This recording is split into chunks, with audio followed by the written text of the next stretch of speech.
দুপুরের সময় আমরা দুইজন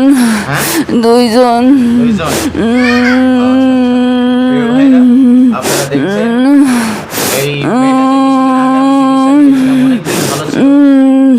দিনগুলো অফ করে আমাদের চলে গিয়েছিল, কিন্তু আবারও ফিরে শরীরে ঢুকতে যাতে না পারে এই জন্য আমি ব্যবস্থা নিয়েছিলাম, ঢুকতে পারিনি। কিন্তু এর কাছে আসলে এর ছেলে অসুস্থ হয়ে যায় এবং এর স্বামী অসুস্থ হয়ে যায়।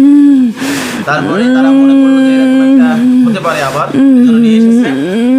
ঘর দিয়ে দেখছে যে সেই দিনগুলো আবার আজকে এদের আমি কারণ প্রথমে একটা দিন আমি এদেরকে মাফ করেছি, ক্ষমা দিয়েছি, এরপরে আমার কথা রাখে নাই, এরা ওদা ভঙ্গ করেছে। আজকে এদেরকে আমি ছাড় দেবো না, এদেরকে আজকে বাঁচাবো না, এদেরকে মেরেই ফেলাবো। এই জালিমগুলা আসলে পৃথিবীর মানুষের কষ্ট দিতে ভালোবাসে, এদেরকে আল্লাহও ভালোবাসে না।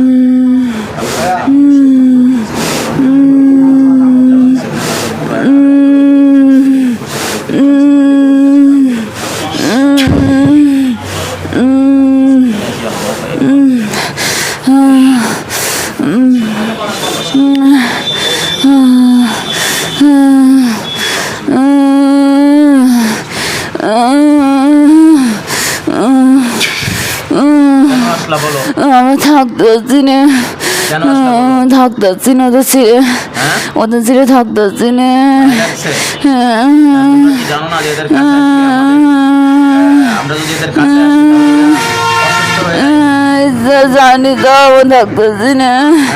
থাকতেছি না, না মায়া ছেলেটা ভীষণ ভালোবাসি।